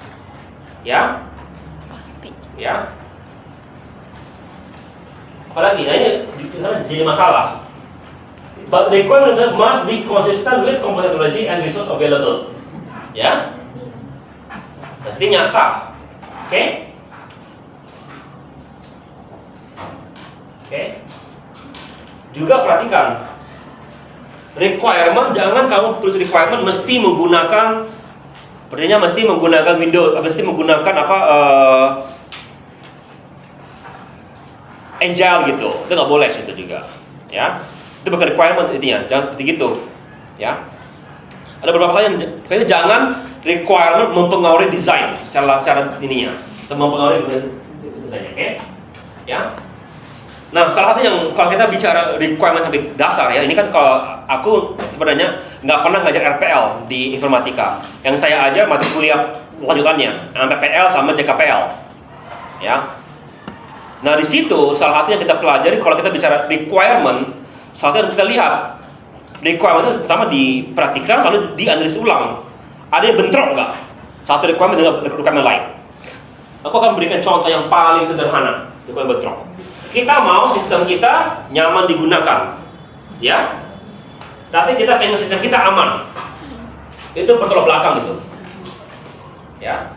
Gak bisa nyaman tapi juga aman, ya. Itu bertolak belakang. Kita mesti bikin supaya dia lebih ada keseimbangan.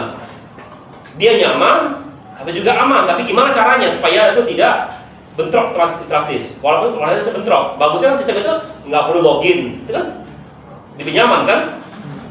Ya, oke, bisa ngerti itu? Ada pertanyaan? Oke, buka. Apa kan coba cek 3 atau 4 tugas kalian hari ini? Komentari, buka. Buka cek aja gitu, buka.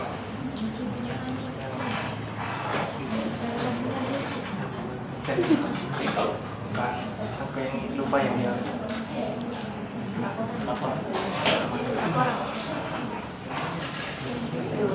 Schedule. Kalian masuk lampu nggak sih? Sudah kan? Schedule. Apa Pak? Kemarin mati lampu. Mati lampu hari ini dari jam 9 sampai jam 1. lampu ini di sini. Di sana.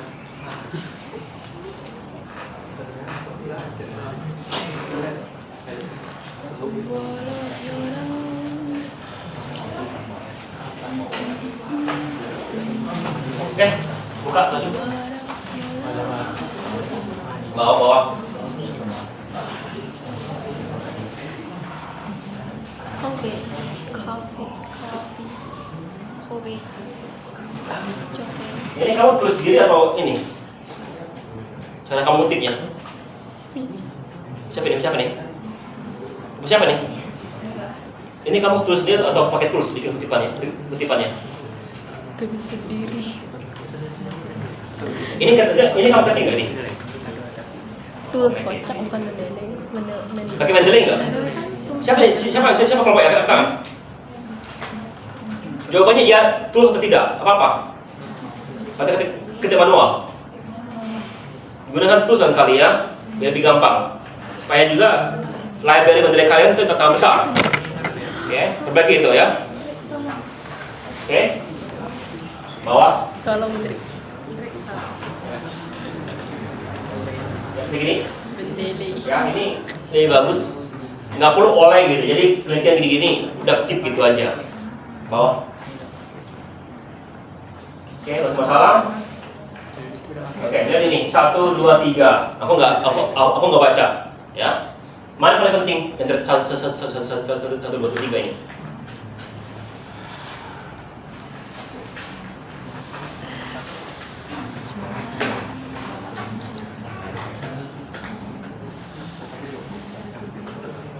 Dan maksudnya yang paling penting taruh di 1 gitu. Nah, berarti ya. Lalu dan tujuannya.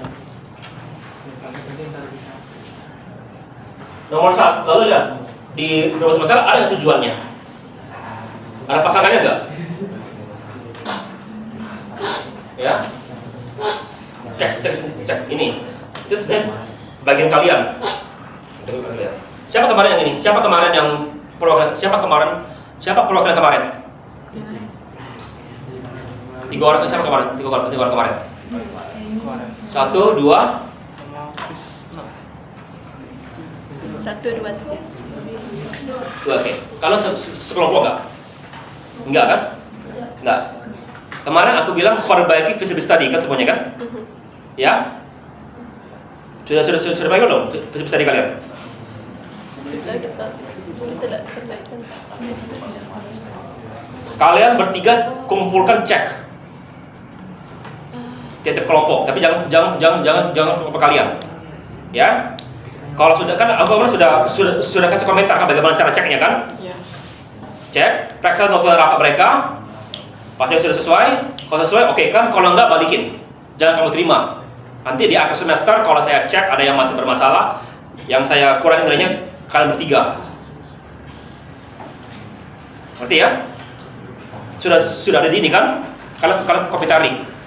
Ya, sudah itu. Pastikan notulen apa, pasti video ada, pasti semua itu ada. Sudah ada semua, oke kan? Kalau enggak, balikin. Sudah perbaiki. Oke? Ya. Sama juga, aku sekarang mempraktekkan cara aku nilai ini. Kalian bertiga kumpulkan yang punya yang kelompok lain yang semua ini, ya. Kalian sekelompok nggak ini? 3 kali ini? Enggak, ya kan? Tiap-tiap kelompok pokoknya jangan periksa kelompok kalian sendiri, ya. Oke? Nilai, lihat gitu, sudah kutipannya oke nggak? rumus masalah sudah sesuai belum? Ya, kalau nggak balikin. Oke. Ya, terus perbaiki. Oke. Sekali lagi, ini jangan lupa jangan ditimpa ya, save as aja gitu. Nanti kalau di akhir pertemuan kan kalian kasih yang sudah beres ya kan? Iya. Nanti kalau masih salah, ini salah di bagian sini. Bukan lihat yang sebelumnya itu. Kenapa ini belum dibalikin? Nah, kalian bertiga saya tanya itunya, jawabannya. Oke? Oke? Kemudian juga ya, tujuan pastikan ada pasangannya ke manfaat. Oke? Iya. Jadi pastikan nyambung gitu dia. Bawa. Bawa. Bawa.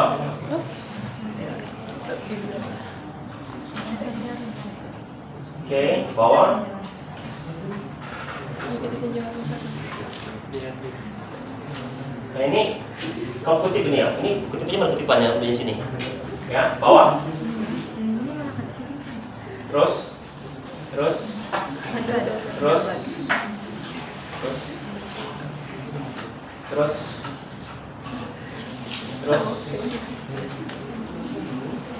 Oke. Ini kan kelas software engineering kan?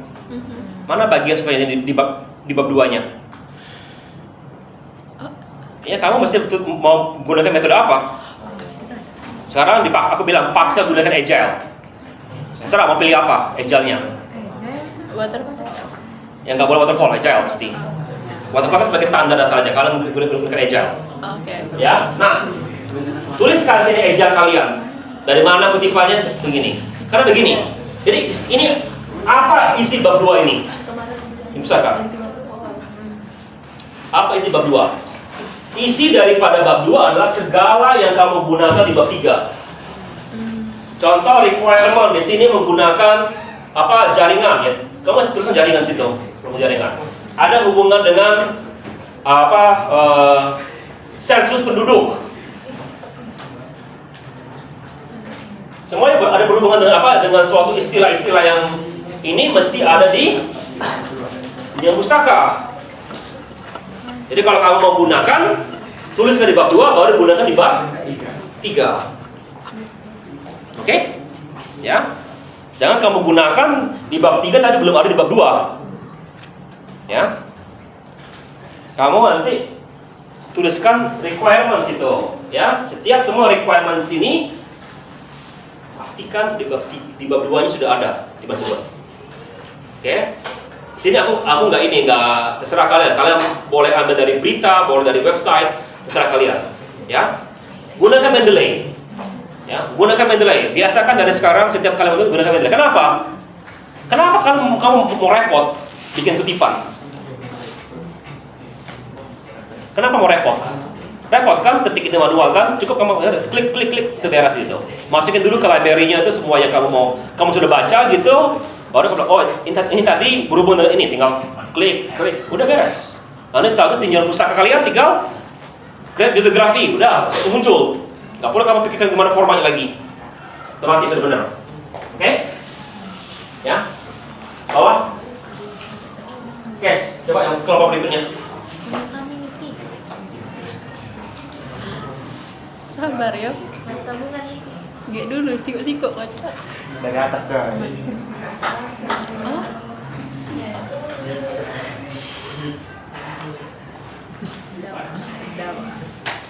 Lalu rapat lagi besok.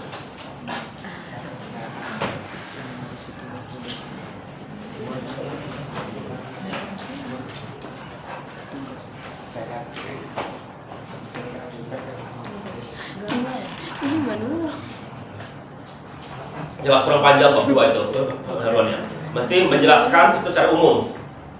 Ya, lalu mana kutipannya? Oke, nggak usah masalah.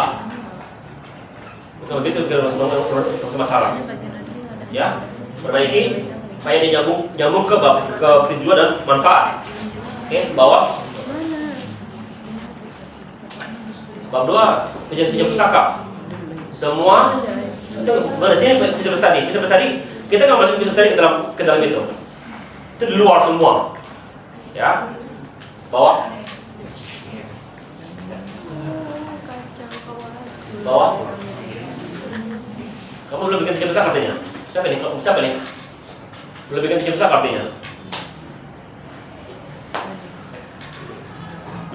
Suruh kamu perspektifnya dia, pokoknya, ya. Jangan kamu nanti kamu, oke? Terus bawah. Enggak lah, coba yang kelompok lain. Nah.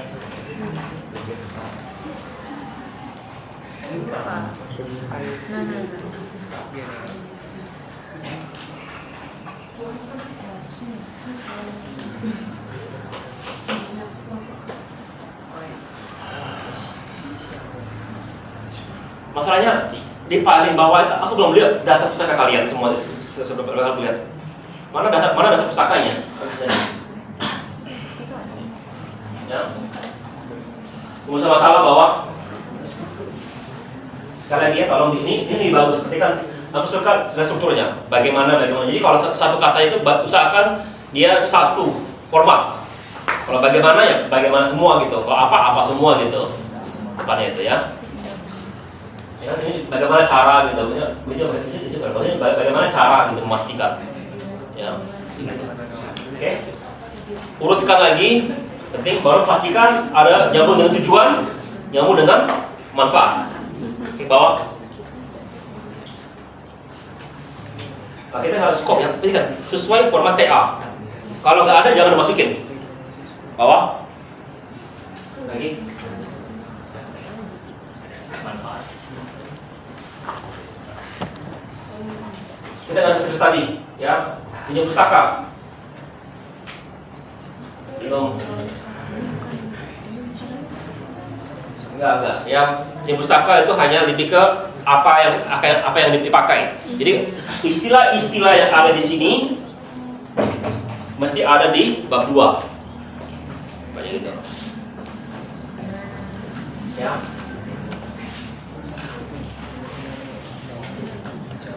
Oke, bawah. Kita dari sini. Coba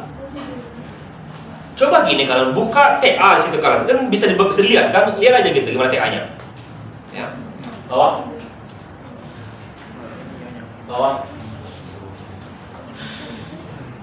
Bab 3, kesimpulan. Oke. Satu lagi lah. Sudah ngerti ya banyak di mana salah kalian kan? Iya. Kamu ngerti kan di mana bisa bilang di mana salahnya kan? Tapi juga jangan minggu depan kalau masih salah balik lagi ya. Ingat ya, aku berharap minimal bab 1, bab 2-nya sudah beres. Ya. Orang saya kan ujungnya kalian juga banyak gini kok pakai AI untuk tulis-tulisin. Aku nggak masalah pakai AI. Ya, asal kutipannya ada. Ya. Oke, ngerti ya? Coba lain. Miki, kami Miki. Tabungan Miki.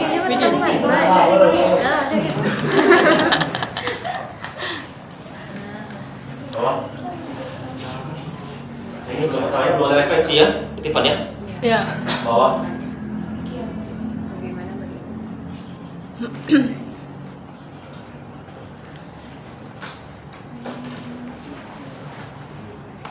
Rapi.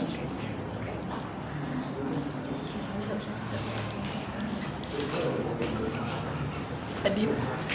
Jadi coba urutkan lagi ya, mana paling penting ya, bahas itu ya, baru urutkan. Ini yang paling penting pertama, ini penting kedua, penting ketiga, ya, urutkan gitu. Jadi kelihatan urutannya. Lalu sama juga di tujuan manfaatnya, bawah.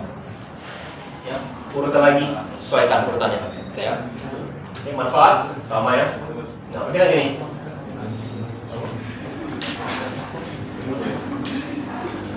Kita apa? Bawah.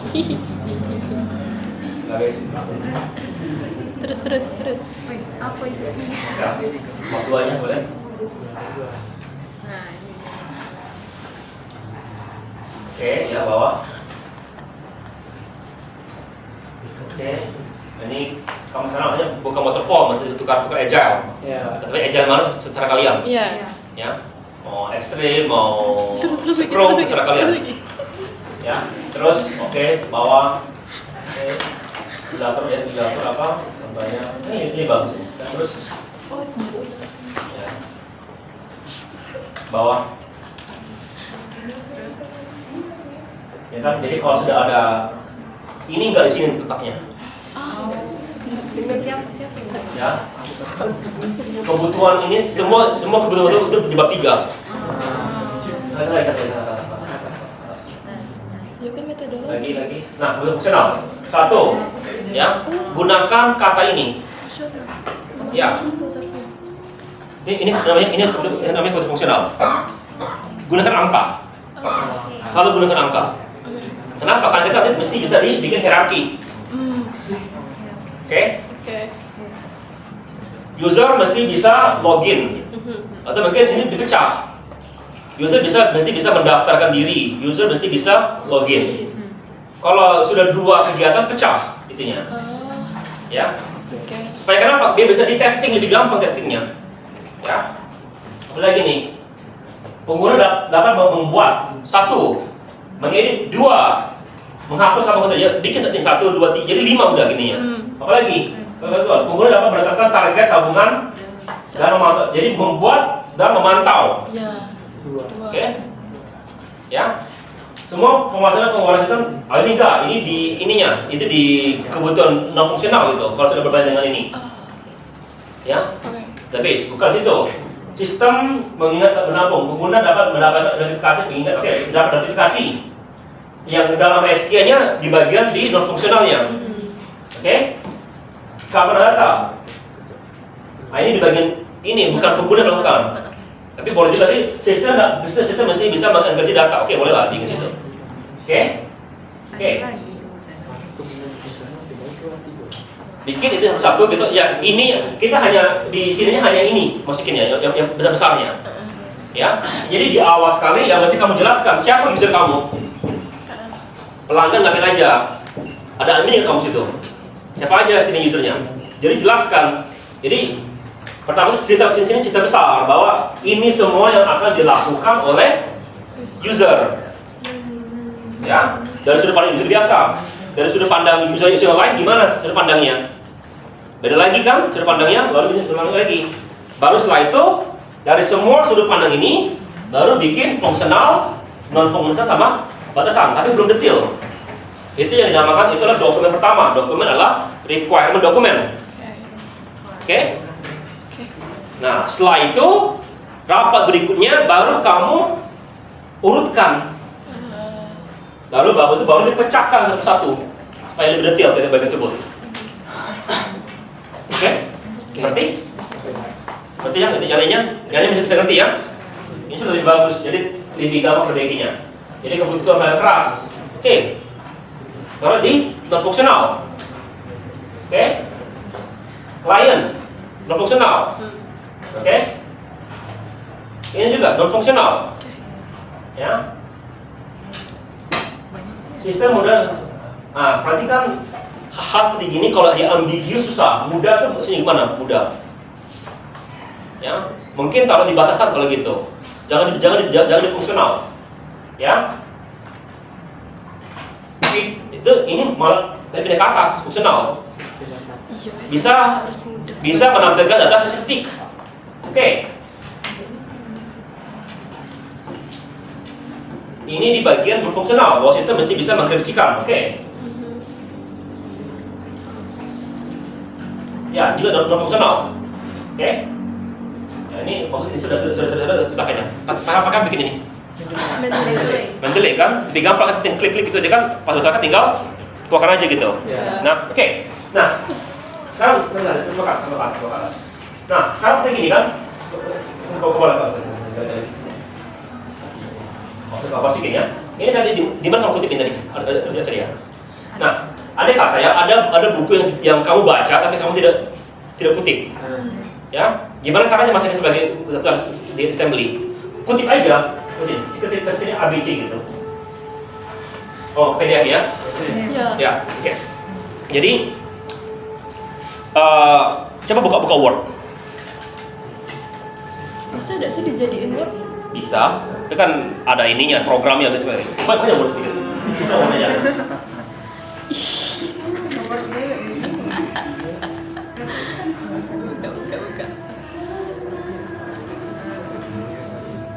Wiki. Itu ABC.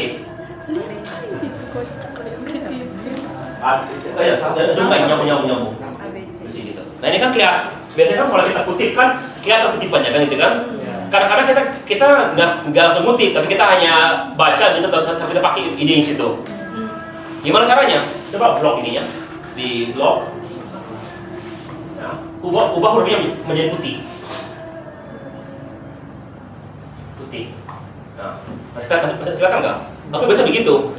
Jadi kalau ada yang mau dimasukin tapi aku nggak kutip langsung, aku kutip aja, kutip di halaman paling bawah, kutip gitu. Habis itu aku kasih warna putih gitu, sehingga dia nanti otomatis masuk ke Mendeley gitu, otomatis gitu, ya. Jadi lebih gampang maksudnya gitu kan, ya kutip aja, tapi kutip di paling bawah sekali, lalu ubah jadi warna putih gitu, supaya nggak kelihatan warnanya. Oke? Oke. Ya. Ya. Ilmu baru.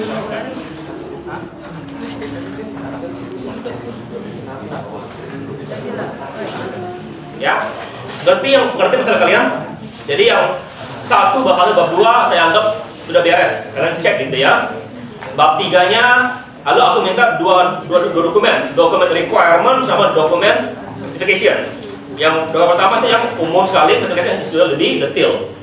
Ya, begini nggak formatnya enggak, ini masih informal. Kalau mau detail sekali, kalian salah jurusan. Ya, itu balik kuliah TI bener yang dimana benar-benar ditegaskan kali ini ya caranya. Ini supaya kalian punya sedikit gambaran gitu. Jadi andai kata kamu sepertinya habis ini lulus kerja software house, kamu lihat dokumen, oh mirip dengan yang sudah ada, dia lebih tebal gitu requirementnya. Oke?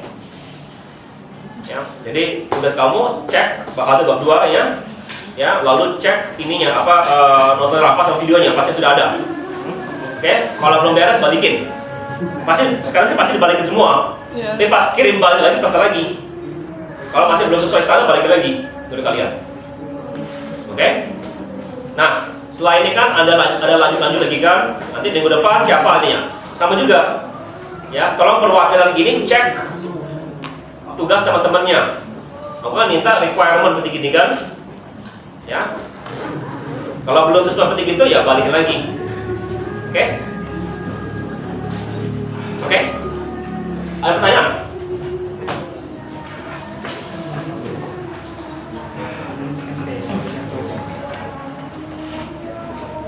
Oke, kalau nggak ada pertanyaan, jadi ini pertemuan terakhir saya di RPL. Kalau mungkin saya masuk lagi mungkin di akhir pertemuan sebagai UAS atau apa gitu sebagai untuk diskusi besar. Ya, masalahnya ini mungkin hari kita nggak ketemu lagi secara materi karena aku belum lihat materi yang bisa aku ajarkan lagi di SK semester atas. Aku belum lihat mata kuliah pilihan yang bisa saya pegang karena di luar skill saya. Ya, jadi kalau mau bicara lagi, mau bimbingan, mau diskusi apa boleh aja ketemu saya. Tapi rasanya kita nggak akan ketemu lagi di kelas. Jadi ini mungkin terakhir kali. Tapi masih ada yang lain. Kalau bicara aja gitu, nggak masalah. Ya, oke. Ya. Ada pertanyaan? Oke, kalau bisa tolong dilanjutkan soal, tugas, semua itu kan kalau kamu merasa berguna gitu ya lanjutkan. Oke, kalau nggak ada selamat siang sore semuanya.